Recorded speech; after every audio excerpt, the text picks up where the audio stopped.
제가 만약에 임플란트를 받는다 그러면 저를 이제 해주시는 임플란트 이제 의사 선생님한테 저라면 네, 안녕하세요. 치카치카치카롱 한원장입니다. 오늘 제가 준비한 주제는 원장님 무절개 임플란트 5분 만에 하실 수 있어요? 라는 주제예요. 많은 분들이 이제 무절개 임플란트에 대해서 궁금해 하세요. 무절개 임플란트는 다른 말로 말하면 이제 최소절개 임플란트, 또 다른 말로는 플랫미스 임플란트라고 하기도 해요. 임플란트를 일반적으로 하게 되면 잇몸을 이제 어떻게 보면 블레이드라는 칼로 이제 찢어내고요. 그리고 잇몸을 조금 젖혀내고 치조골을 노출시키게 돼요. 거기에다가 이제 뼈를 보면서 임플란트를 드릴링 하면서 임플란트를 심게 되는데, 잘 심고 나서 나중에 이제 꼬매는 과정을 하게 되죠. 근데 이런 이제 잇몸이 열어젖히고 다시 꼬매는 과정이 생략된 거예요. 그러면 이게 결국에는 임플란트 수술 시간의 대부분을 차지하게 되는데, 그 과정이 생략되기 때문에 임플란트 수술 시간 자체가 엄청나게 빨리 단축될 수가 있습니다. 그래서 무절개 임플란트를 하게 됐을 때 장점이 빠른 임플란트 수술 시간이에요. 하나 정도의 임플란트는 3분에서 5분, 5분 안에 충분히 할 수 있고요. 2개, 3개 정도까지도 5분에서 10분 정도 안에 최대한 할 수 있습니다. 저도 무절개 임플란트들을 종종 하고는 있는데요. 그럼 무절개 임플란트에는 장점만 있고 단점은 없을까요? 아니에요. 무절개 임플란트는 모든 사람들이 다 할 수는 없습니다. 무절개 임플란트는 이제 두 가지 요건이 충족됐을 때만 이제 할 수가 있는데, 그 첫 번째는 뼈가 아주 충분하고 좀 폭도 좀 많으신 분이 있어야 돼요. 다시 말하면 이제 뼈가 어느 정도 이제 단단한 뼈가 이제 많이 있어야 된다는 거죠.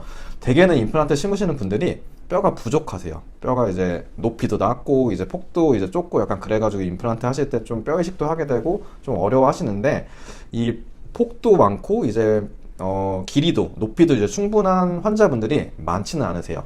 그리고 두 번째 요건은 부착치은이 충분해야 됩니다. 부착치은이 뭐냐면 단단한 잇몸이에요.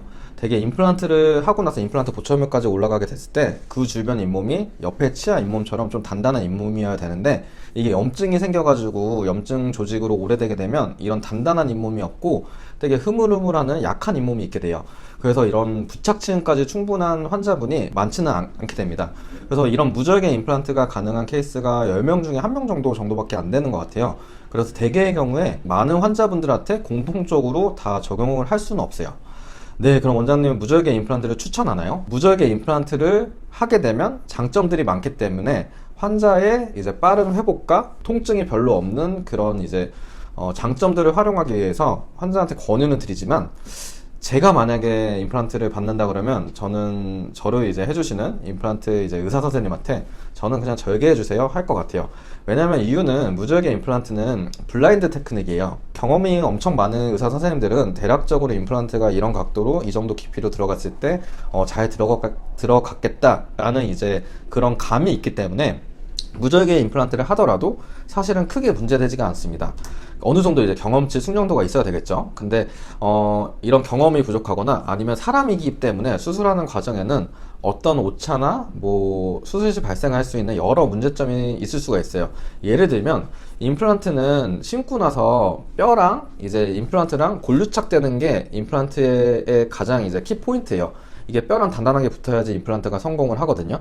근데 이런 잇몸을 절개하지 않고 바로 이제 드릴링 해가지고 심게 되면 이 잇몸이 이 뼈랑 임플란트 사이에 이제 말려 들어가가지고 최악의 경우에는 임플란트를 잘 심었는데도 불구하고 임플란트 수술 실패가 생겨가지고 다시 제거를 하고 다시 심어야 되는 경우가 있죠.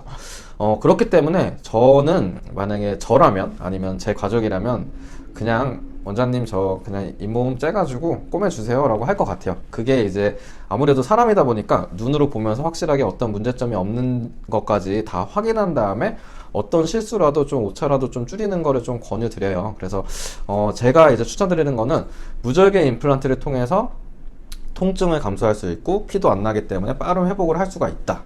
그렇지만 저라면 그냥 절개해서 하겠다라고 말씀드리고 싶습니다. 네, 다음에 또 좋은 질문들 남겨주시면 또 제가 준비해서 잘 대답을 해드리겠습니다. 감사합니다. 안녕.